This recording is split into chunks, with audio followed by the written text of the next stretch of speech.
Greetings, dear viewers, ladies and gentlemen. This is our weekly Addis Dialogue, which deals with current issues unfolding in Ethiopia and, of course, on the continent of Africa, in a bid to come up with solutions to the issues at hand and also to capitalize on the positive sides of the story. And in this regard, my guest today is the one and only Dr. Ambassador Arikana Chihombori. She's the former African Union ambassador to the US. She's also the founder and the president of African Diaspora Development Institute, AWDI. She's a great public speaker, educator, diplomat, founder of medical clinics, and of course, an entrepreneur. And her career as a Pan-Africanist has taken her throughout the continent of Africa and the entire world. So we will talk about the great strides the wonderful continent of Africa has made so far, and the dangers and also the challenges that this continent is still grappling with the program. I'm Shifar Alakam, this is us.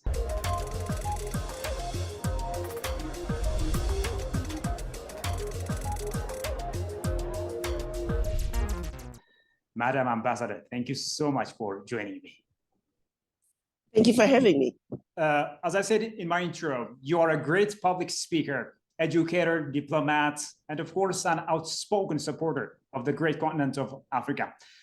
As such an individual, what is Ethiopia to you personally? How about we start our discussion with this? I think that is a great question, San. And I'm so glad that you started the program with this question. If the truth be told, we are all Ethiopians. Life as we know it began in Ethiopia. So right from the beginning, from the get-go, we are all Ethiopians. And of course, once all Ethiopians, we are all Africans as humanity, period. And that's something that we as Africans are not pushing out there. So everyone on earth must know that no matter what color of your skin, no matter where you live, first and foremost, you're Ethiopian and you're African, period. And then secondly, Ethiopia to me is so important. If you go back to 1963, when Emperor Haile Selassie invited all the Pan-African leaders of that time to come to Addis Ababa, Ethiopia, to discuss the creation of an Africa that spoke with one voice, of an Africa that was united, of an Africa that should have been the center of the earth like it once was. So based on those two facts, this is why Ethiopia is so important to me. It's important to me, it should be important to all of us, not only as Ethiopians, not only as Africans, but as humanity in general. For when it's all said and done, we're all Ethiopians, we're all Africans. Beautifully put. So obviously Ethiopia is the source of humanity, as you wonderfully said. And also Ethiopia, as you know, is a nation that has never been colonized and a country that is still a strong proponent of freedom and independence. So I want to ask you also this question, Ambassador. What is Ethiopia to the whole continent of Africa as well? And how should the countries on the continent, support Ethiopia and vice versa? Let me say, when Prime Minister Abiy took office, I was quite impressed by the manner in which he handled not only affairs within Ethiopia, but affairs within the region, particularly the issue between Eritrea and Ethiopia. When he was able to call on the president of Eritrea and wanted to know, why are we fighting, my brother? We are the same people. Why aren't we having dinner together? Within a month or two, the issues pertaining to the war between Ethiopia and Eritrea, it began to take a turn. Not only did he look at issues pertaining to Ethiopia, but he also looked at issues pertaining to the unification of the region, as well as the unification of the continent in general. When you look at the reasons why he received the Nobel Peace Prize, those were good reasons and those were facts of the work that Prime Minister Abiy had done within a short period of time. But unfortunately, when you look at what they finally turned around, and are now trying to do to him, simply because they saw him as a leader who was actually going to bring sustainable results to the unification and development of the continent. They quickly turned against him because he was one who was truly charting a way forward for not only a united Ethiopia, but a united East Africa, and subsequently a united Africa. He was an emerging young leader with a vision, an emerging young leader who understood the basic issues as to why Africa is where Africa is today. And he sought out to remind each and every one of us that, my brother, I am your keeper. My sister, I am your keeper. His approach was practical. His approach is what this moment is calling for. But the powers that be, the invisible hands, they did not like the direction in which he was going. For what he had started was certainly going to take us to an Africa that was going to speak with one voice. That, for others outside Africa, is something they do not wish to see. And as such, we see an Ethiopia that we have today with conflicts that are unnecessary, conflicts that should not be there, conflicts that are clearly being funded from outside. Talking about conflicts, as you know, the country has had a lot on its plate, to deal with so far, which ranges from issues coming from within and without, conflicts from within, pressures and sanctions from overseas.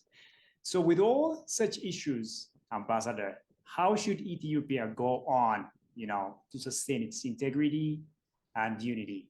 What are some of your observations here? I think Ethiopia is already doing it. I mean, the fact that Prime Minister Abiy has survived the conflict, that alone is a huge success. We must also give credit where credit is due. The African Union has done a good job in making sure that we have the peace accord that we have currently. So Ethiopia is heading in the right direction. What is needed is continued support from other African nations to make sure that what is happening and what is being done to Ethiopia by the outside forces can also not be supported in other parts of Africa. It's happening, but the only way we can defeat and protect ourselves and defend ourselves against such forces is to continue to speak with one voice. That is where we have failed as a continent. We have failed as individual nations, the ability to speak with one voice. That is where we have failed as the continent to also say, how do we kill the Berlin Conference? Let me remind each and every one of your listeners, the Berlin Conference is alive and well today. The reason we're unable to lobby, come together, unite, and rally behind Ethiopia as one African continent is because the Berlin Conference is alive and well. Wherein lies the problem. And also, one of the issues that Ethiopia, of course, we touched it earlier, that Ethiopia went through is the conflict between the federal government and the TPLF. I'm sure you are very well aware of this because you are following developments in Africa as a great supporter of the continent of Africa. And this issue has been solved following the peace truce in South Africa and also in Kenya. And many say that this is an indication of, African solutions to African problems, which is bearing fruit. So what do you see there? What are some of your observations? Well, I think that we need to see more of that unity, more of an important role being played by the African Union, and more of saying enough is enough. We do not need outsiders coming to help us deal with African issues. We need to stop looking outside for African solutions or solutions to African problems. So this is one perfect example of how we should run our own affairs as Africans. African solutions to African problems. Outsiders, please back off. Outsiders, please stay out. And we too, as a united voice of Africans, we must make sure we create a thick wall that protects Africa and makes sure once and for all, the outsiders will not have an entry point into the issues pertaining to Africa. And also, we must understand that the issues that the outsiders are coming in pretending to offer solutions, these are issues that they themselves have created. And therefore, we cannot expect them to come to us with any meaningful solutions. Understand first and foremost that they created the conflicts within Africa. As such, we cannot expect them to bring any meaningful solution, except giving them a platform to be part of the discussions is only giving them the inside information and making sure that they strategize and maintain the conflict from inside. So let's be awake, alert, and oriented as we deal with outsiders. They do not call us as Africans to come and be part of any conflicts that they're having. The issues happening in Europe today between Russia and Ukraine, Africans are not being asked to be part of the discussions. They're only being asked to come in and fight the war and get killed. So if they don't call us to participate in any discussions leading to solutions to their conflicts, why then must we ask them, or should they offer any advice to come and participate in any discussions pertaining to issues within Africa? But above all, what keeps me awake, above all, what pisses me off royally is the realization that they come in as problem solvers for conflicts that they would have created. That to me is a travesty. And as Africans, we must understand it and begin to deal with it. What should African leaders do, in the future, not now, obviously, in the future, what should be done apart from the unity? The African leaders need to stop just running off to the other countries outside Africa just because a head of state of a particular country is calling them. If the leaders truly want to engage Africa, they should come to the African Union and meet the African leaders on their turf. Don't say, I need to talk to you, so you come to me. It is laughable. It is ridiculous. It needs to stop. Yeah. If these foreign leaders want to engage African leaders, they must come to the African turf. They must come to the African Union and meet the African leaders in Africa, not calling on 54 African heads of states to go to one country because that particular leader wants to meet with them. We are making a joke, a mockery of ourselves as Africans if we continue to jump the hoops to go and answer the call to other leaders when they themselves, if they wish to speak to us, they must come to us. They did the same thing when Beijing called. They did the same thing when France called. So that needs to stop also. It needs to change. The African leaders must demand that any foreign leader that needs to meet with them, they must meet them on the African soil. That must be done without fail. It is only the right thing to do. It is the just thing to do. It is the fair thing to do. I just think that it's something the African leaders need to take into consideration on a very serious level. That's a great idea that you've just raised, Ambassador. Let me come to you. You're the founder and the president of African Diaspora Development Institutes. This institute is established to bring a bridge between the African diaspora and the continent of Africa. How successful have you been so far? So far, so good. I think the first 2 years we're working on spreading the word, preaching the gospel of truth, awakening our people, getting them to refocus, getting them to understand that we are riding somebody else's train as people of African descent around the world. The world has an agenda against all people of African descent. The world has an agenda that says Africa cannot develop by any means necessary. We must understand that. And we need to create our own pathway. We need to jump off the other train and create our own train. We need to understand the root causes of why Africa is where Africa is today. And when it's all said and done, it starts with the mind. The mind that was told that you are African, you're Black, you're like the devil, and you're undesirable. That they are white, they're more like the angels, and they're more desirable.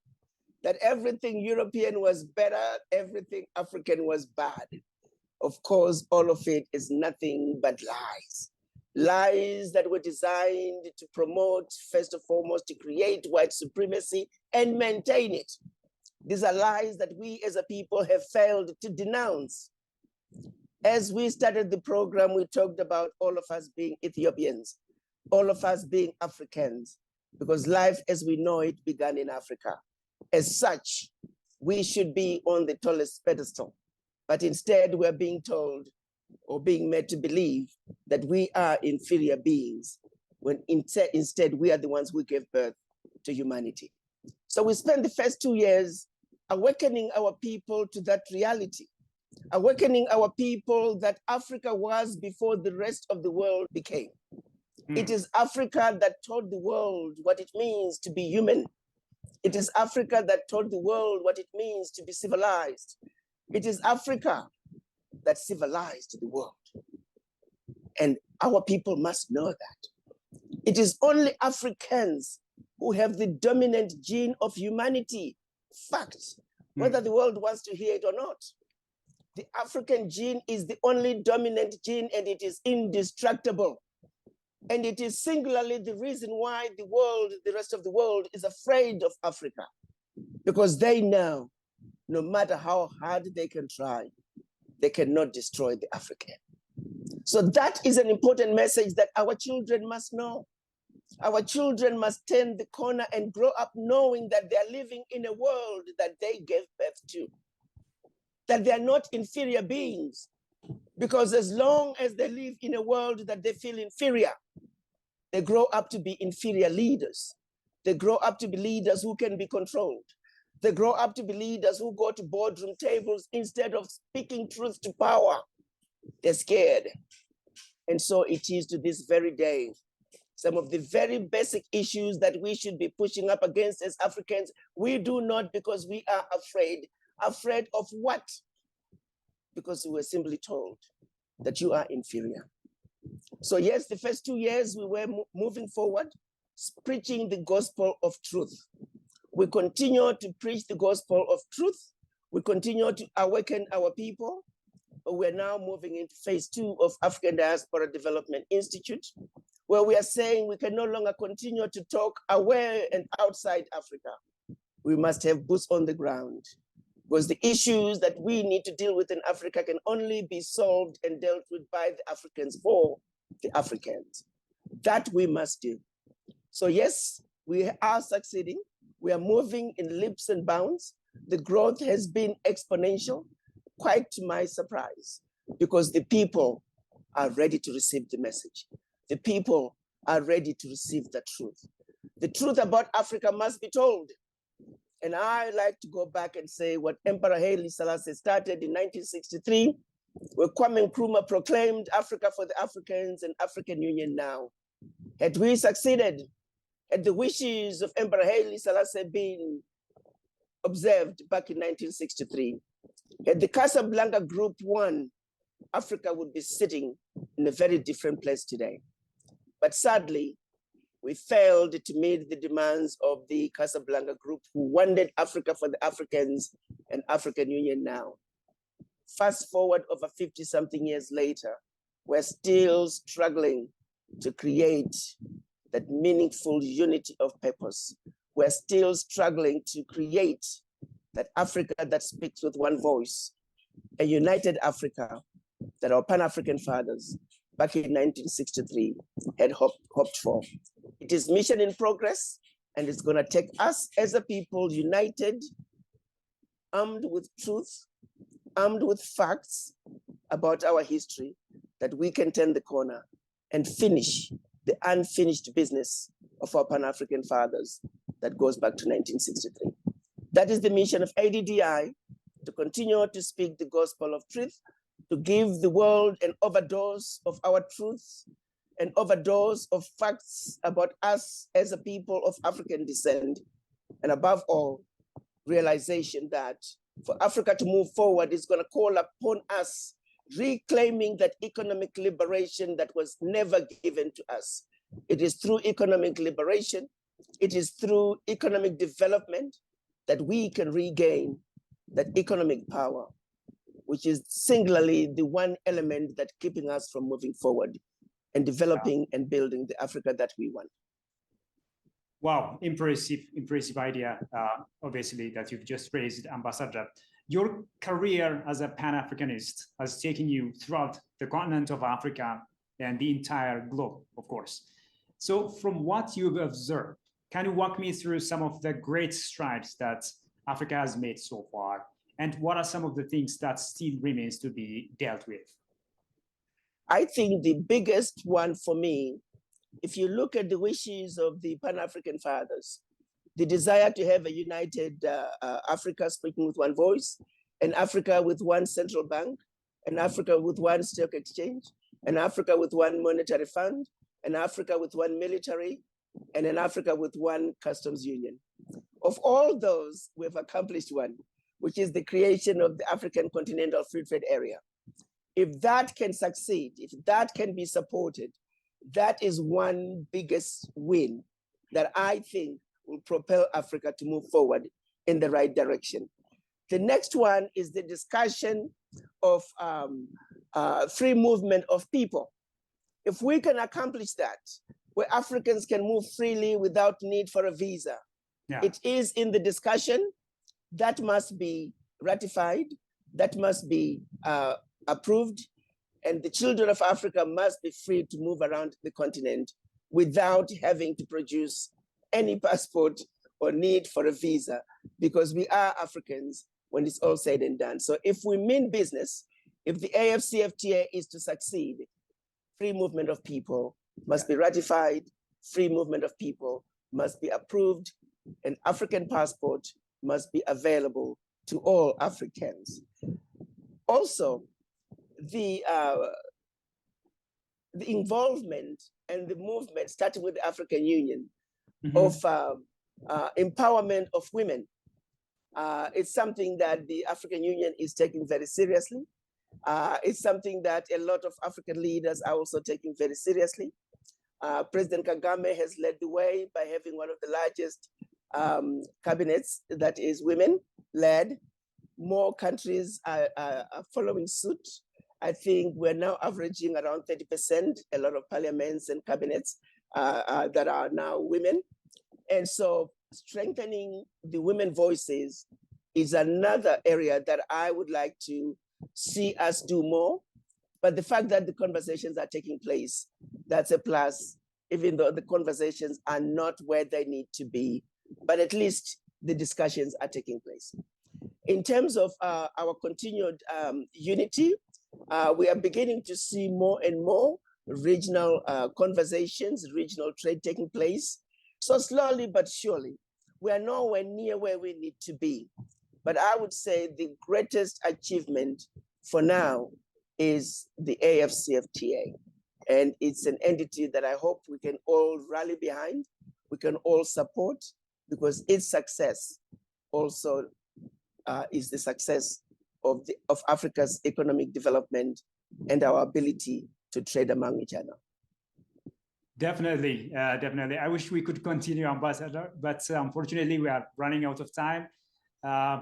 So I'm afraid I have to stop it here. I hope we'll meet someday again, because you have wonderful ideas, you know, and your cause should be propagated properly. So Ambassador, thank you so much for your ideas. Thank you so much for having me, and continue the great work of promoting our beloved continent. It is young people like you who are going to make sure that Africa's voices are heard, not only in Africa, but around the globe. Absolutely, absolutely. Thank you again. Thank you so much. Well, dear viewers, thank you as well for having been with us. Until I see you next time with another program, it's goodbye from me. Shukran.